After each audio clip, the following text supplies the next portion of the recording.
Welcome back to the 365-Day Bible Challenge, Day 183, Luke chapter 6. One Sabbath, Jesus was going through the grain fields, and his disciples began to pick some heads of grain, rub them in their hands, and eat the kernels. Some of the Pharisees asked, "Why are you doing what is unlawful on the Sabbath?"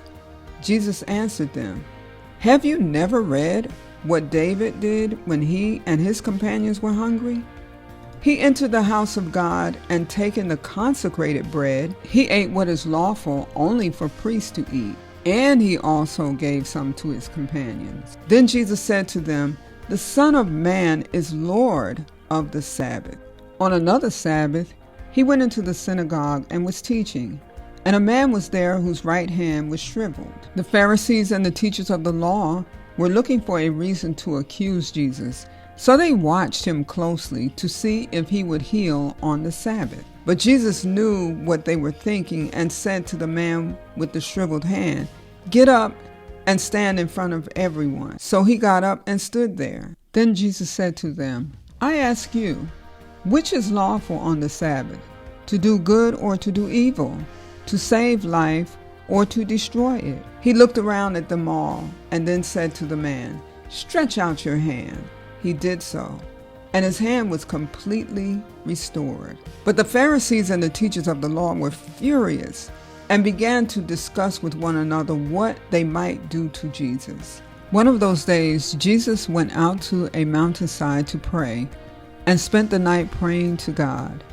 When morning came, he called his disciples to him and chose 12 of them, whom he also designated apostles: Simon, whom he named Peter, his brother Andrew, James, John, Philip, Bartholomew, Matthew, Thomas, James son of Alphaeus, Simon, who was called the Zealot, Judas son of James, and Judas Iscariot, who became a traitor.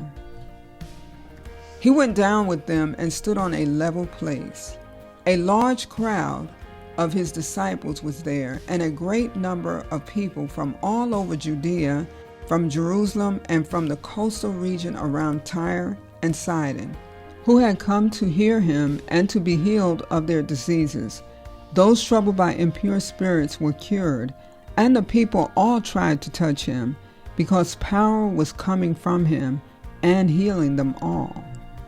Looking at his disciples, he said, "Blessed are you who are poor, for yours is the kingdom of God.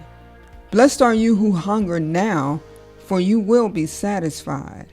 Blessed are you who weep now, for you will laugh. Blessed are you when people hate you, when they exclude you and insult you and reject your name as evil because of the Son of Man. Rejoice in that day and leap for joy, because great is your reward in heaven, for that is how their ancestors treated the prophets. But woe to you who are rich, for you have already received your comfort. Woe to you who are well fed now, for you will go hungry. Woe to you who laugh now, for you will mourn and weep. Woe to you when everyone speaks well of you, for that is how their ancestors treated the false prophets. But to you who are listening, I say, love your enemies, do good to those who hate you, bless those who curse you, pray for those who mistreat you. If someone slaps you on one cheek, turn to them the other also. If someone takes your coat, do not withhold your shirt from them. Give to everyone who asks you. And if anyone takes what belongs to you, do not demand it back. Do to others as you would have them do to you. If you love those who love you, what credit is that to you? Even sinners love those who love them. And if you do good to those who are good to you, what credit is that to you? Even sinners do that. And if you lend to those from whom you expect repayment, what credit is that to you? Even sinners lend to sinners, expecting to be repaid in full. But love your enemies, do good to them, and lend to them without expecting to get anything back. Then your reward will be great, and you will be children of the Most High, because He is kind to the ungrateful and wicked. Be merciful, just as your Father is merciful. Do not judge, and you will not be judged.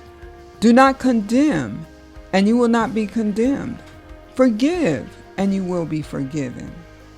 Give, and it will be given to you. A good measure, pressed down, shaken together, and running over, will be poured into your lap. For with the measure you use, it will be measured to you. He also told them this parable. Can the blind lead the blind? Will they not both fall into a pit? The student is not above the teacher, but everyone who is fully trained will be like their teacher. Why do you look at the speck of sawdust in your brother's eye and pay no attention to the plank in your own eye? How can you say to your brother, "Brother, let me take the speck out of your eye," when you yourself fail to see the plank in your own eye? You hypocrite! First take the plank out of your eye, and then you will see clearly to remove the speck from your brother's eye. No good tree bears bad fruit, nor does a bad tree bear good fruit. Each tree is recognized by its own fruit. People do not pick figs from thorn bushes or grapes from briars. A good man brings good things out of the good stored up in his heart. An evil man brings evil things out of the evil stored up in his heart. For the mouth speaks what the heart is full of. Why do you call me Lord, Lord, and do not do what I say? As for everyone who comes to me and hears my words and puts them into practice, I will show you what they are like. They are like a man building a house who dug down deep and laid the foundation on rock. When a flood came, the torrent struck that house but could not shake it, because it was well built. But the one who hears my words and does not put them into practice is like a man who built a house on the ground without a foundation. The moment the torrent struck that house, it collapsed, and its destruction was complete.